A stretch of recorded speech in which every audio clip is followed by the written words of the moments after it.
Bonjour à tous. Donc, 24e relecture finie. Particularité de cette relecture de Oro, de Sisizike, je l'ai faite donc, euh, je l'ai faite à l'oral. Au départ, de par le fait que, comme bon nombre de gens, quand on lit un ouvrage, on le lit, euh, on le lit entre guillemets dans sa tête, ça a été ça a été un peu difficile au départ. Et à la suite de ça, j'ai éprouvé du plaisir, particularité dans ma façon de lire. Je pratiquais donc la lecture dans les transports en commun, en grande partie. Et je mettais des boules qui est, parce que je fais ce que j'ai pour habitude de faire de façon assez régulière. Euh, et donc, je lisais à haute voix avec mes boules qui est dans les transports.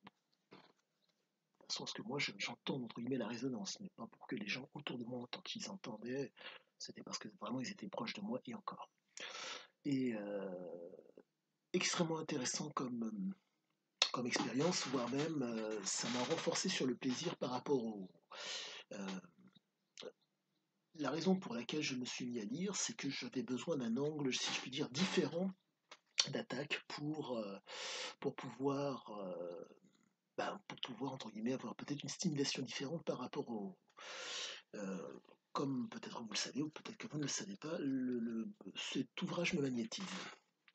La raison elle est simple, c'est que je suis face à un auteur on va dire exceptionnel pour que vous puissiez comprendre.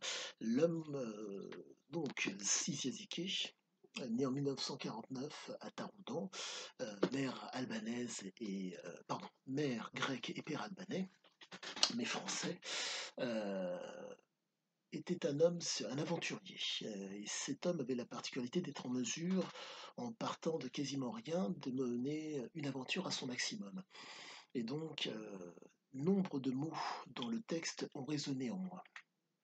Euh, Car, si vous voulez, c'est une grille de lecture sur le monde et sur moi-même.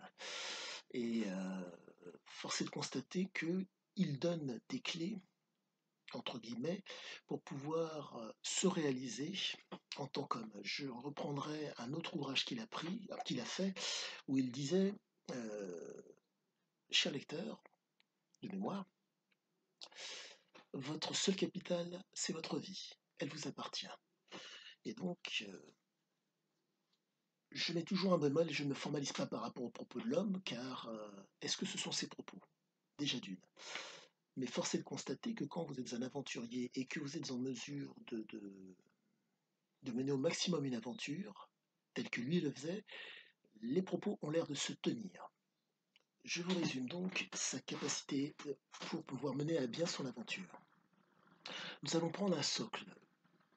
Donc l'homme a besoin d'un certain capital. Donc en un mot, quand il obtient ce capital, sans être redevable de qui que ce soit, et de quoi que ce soit, en tout cas, il veut être redevable à personne, ne pas être dans la dette, asseoir une autorité sur des gens, et donc, de par sa capacité, de par son envergure, à faire le bien, à faire le mal, et si je puis dire le vice, il avait une envergure d'autant plus conséquente.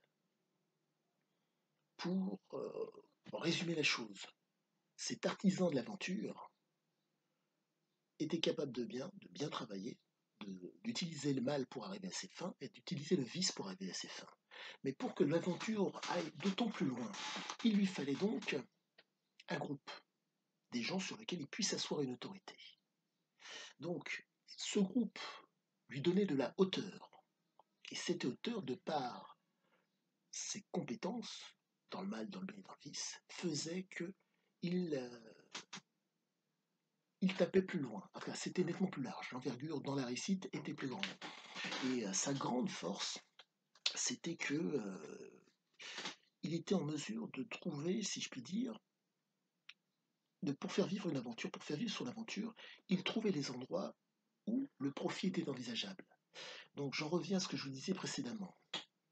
Le socle, qui ne sera pas basé sur une dette, dont on est redevable de rien du tout vis-à-vis de qui que ce soit. La hauteur, l'envergure.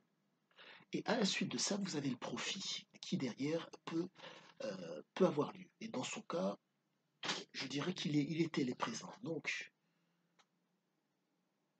l'aventure de Ziké se passe dans le milieu aurifère.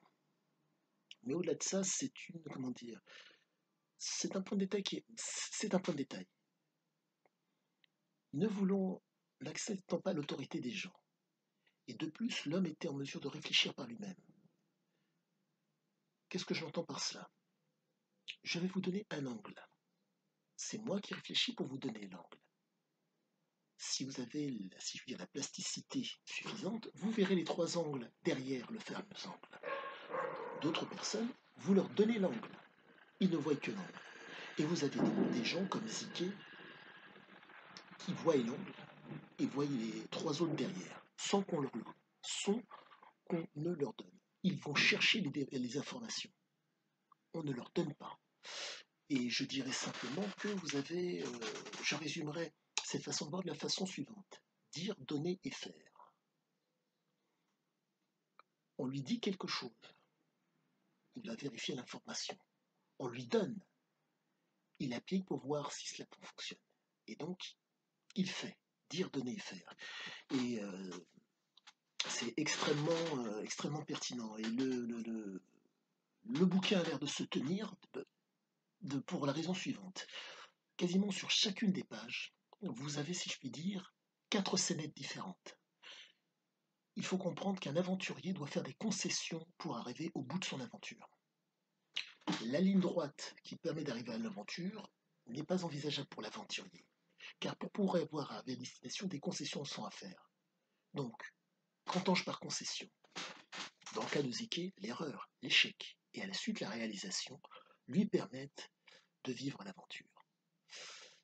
Vous prenez par exemple le politique, nous allons prendre dans le cas du politique dans l'ouvrage.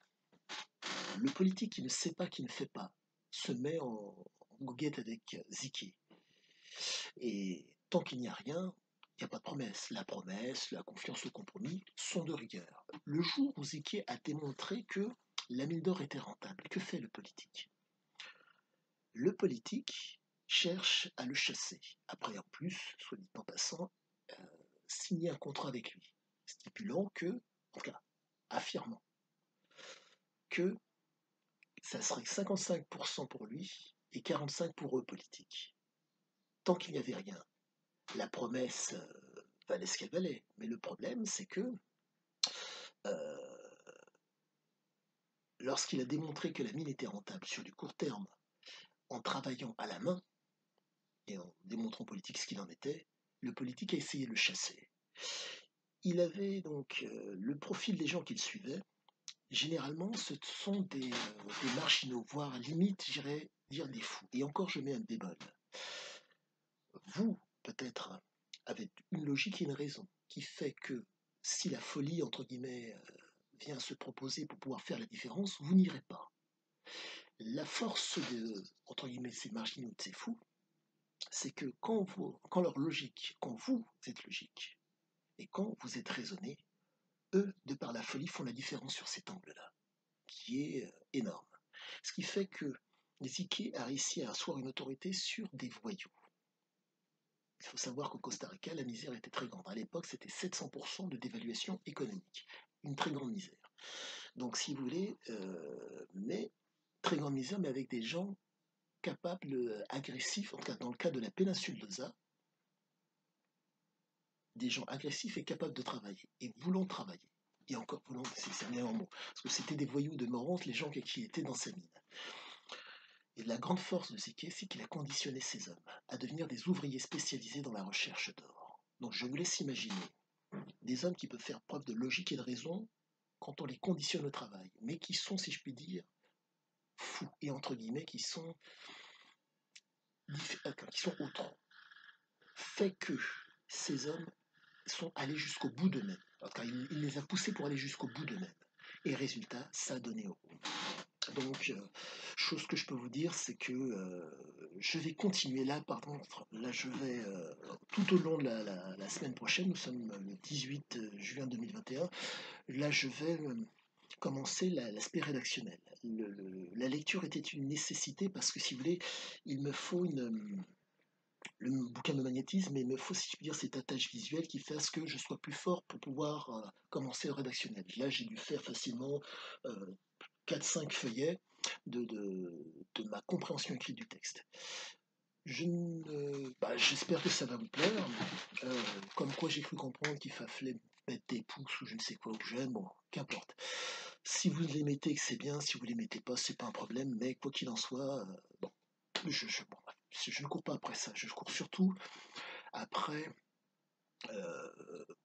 vos interrogations, si vous en avez et que vous avez lu le bouquin, ou j'ai envie de susciter l'envie chez vous de lire cet ouvrage, parce que vraiment, au-delà du magnétisme qu'il opère sur moi, il crée des changements qui sont vraiment magnifiques. Je vous souhaite une agréable journée, et si vous voulez d'autant plus de renseignements, je me ferai un plaisir de vous les donner. Euh, à bientôt.